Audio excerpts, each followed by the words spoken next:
Monaco race is come and gone. Congratulations to Lando Norris for winning his second race of the season. He started on pole and he won. Number one, let me know what you guys think about this two-stop strategy that they brought, because I don't really see it working. It even made it more worse. If I had a pillow, I would sleep. Martin Brundle said it should have worked if they had put it in a way. The two-stop should be by lap 20 you stop. That's the first part of the race, the 78th lap race, and by lap 45 to 50 you stop again. I think it won't still work, because what the drivers or the teams have done today with their strategy is to split their strategy wide in a way in which they can use one driver against the other driver, and they used it so well. Some teams that didn't plan to use that really suffered, and one was Mercedes. They really got the brunt of that rule. It ate and destroyed Mercedes so well that I'm like, what were they doing? The first Mercedes pit stop was for George Russell, and it was lap 55 or thereabout. The first pit stop for Kimi Antonelli was lap 69, and the race was so dull to a point that only the guys in front led and enjoyed, and they didn't really battle. For me, I think what would make this race more interesting is, let's look into the cars they are bringing in 2026. The cars are smaller. If the cars can be smaller and faster, I think it will make sense. There are still speculations of the car smaller but not faster. The engines, everything, they're still looking into how small it's going to be, but we don't know how fast it is going to be. But if they are smaller than the current F2 cars in that range, I think it might work, because there will be chances of overtake, and that will also work on some tracks that we've gone to this season. I'm talking about tracks like China, Australia. There might be opportunities, but the race still looks boring, and I think they can do more. The cars are still wide. I don't see any way or any opportunity for overtaking. Monaco will still be Monaco. So this is how the race in Monaco went. Lewis Hamilton was given a 3-place grid penalty yesterday because of his impeding of Max Verstappen. I think that was due to bad communication. Lance Stroll given 4-place grid penalty. He took one for Charles Leclerc crashing into him, another one for impeding yesterday during the qualifying, and also Oliver Bierman 10-place grid penalty for overtaking under the red flag. Those penalties were the major penalties that we had. Now, Bortoleto was to get under penalty because they left the cooling fan on the mouth of the car.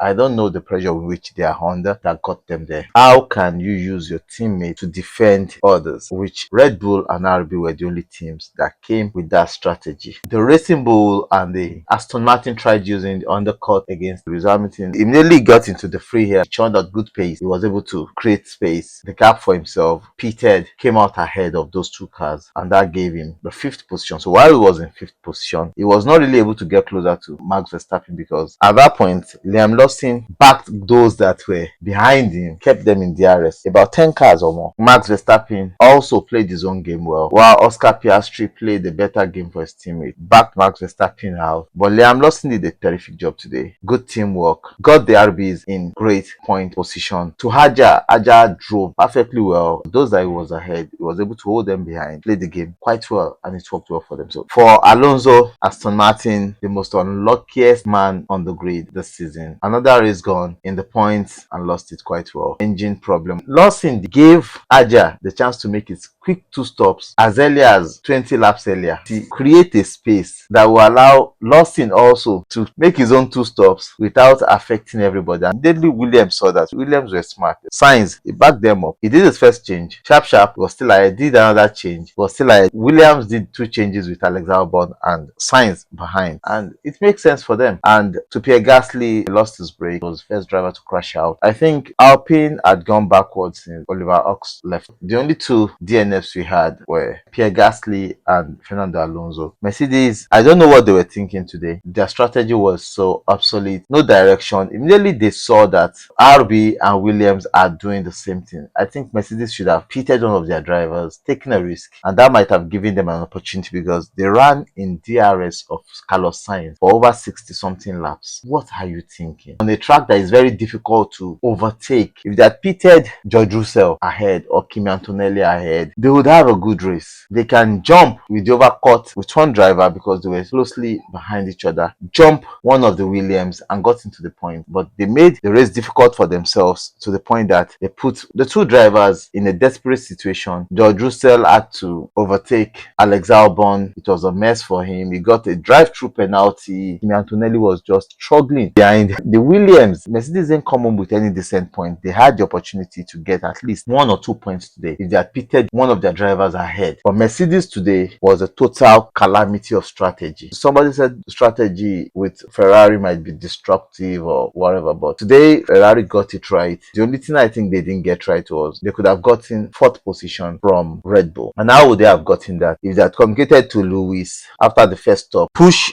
he pushes. By the second stop, he had gained over 30 something seconds. Whenever Max Verstappen is pitting, Max Verstappen will pit and come out behind Lewis Hamilton. I think at that point they didn't look at it. Lewis was asking them, what would you have me do on the second lap, or what times am I doing? How far are the guys ahead? Maybe he was trying to save his engine when he knows, oh, I could come in 5th. That's the best I can come in for, because his last stint on the medium tire, he didn't push. He knew he's 1 lap ahead of the next person, Izikaja behind him. The guy was just flexing. They could have pushed more and got in the 4th position. That was the only strategy I think Ferrari got wrong. Let's go to Max Verstappen and his Red Bull team. They got it right. They could have not made Lewis Hamilton get the 3 grid place penalty, but this is competition. It's an opportunity for them. Could have gone there and say, oh, Lewis didn't know. He didn't go there. Max Verstappen understands these rules. None of these drivers will be angry because it's the right call. That was the first thing he did. That was, to me, it makes sense. He got him behind. Then in the race, he was able to maintain the race pace and they were able to stay in that place. They nearly made it tough for McLaren. Max Verstappen was out there in fresh air, frustrating McLaren. Brought Charles Leclerc into the game. When Lando Norris saw that this guy is going to frustrate me, he told them, okay, get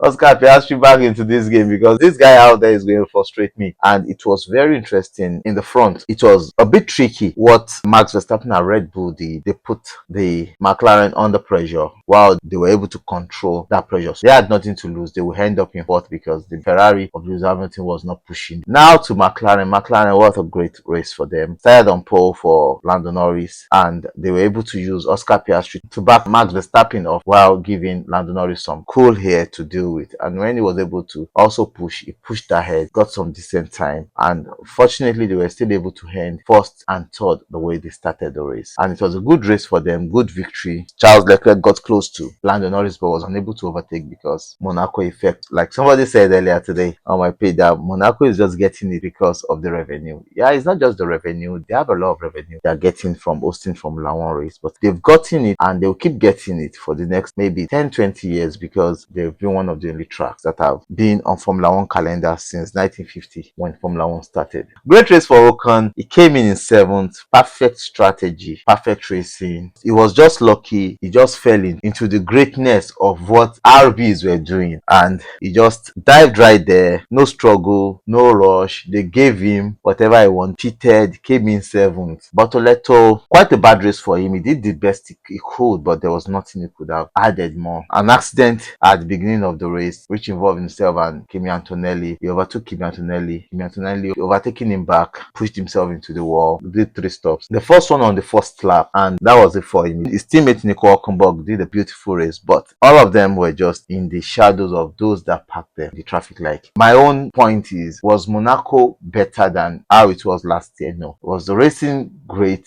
No. Could it be better next year with the smaller cars? I believe yes. What else can they do to make it better? I think aside from the smaller cars, maybe we go to the Ultra Soft that we had some years ago. The Ultra Soft could bring the mix when we have the smaller cars, more overtaking. Monaco will have special tires. So if we can have that, the drivers will know that, okay, fine. During practices, they know that this tires may not last. So from the beginning of the race, they push to the end. This is a perfect slam dunk. It will be more interesting, the smaller cars. And let me take this opportunity to congratulate Toto Wolff for a bad strategy. It was not in Imola last year. They didn't have a good race. The Ferraris were ahead. ahead of them. And I can remember last year Paul said he told Lewis that he will be looking at the Mercedes rear wings right in front of him. Yes, that has happened this season because Lewis is just gelling in the Ferrari. He's not really gotten it. But now the two Mercedes were looking at Lewis Ferrari ahead of them. How Toto Wolff have felt today. It's just messed up. They need to go back and reanalyze. They did everything wrong today. But let me know what you think about this in comment section. Did the two-stop work?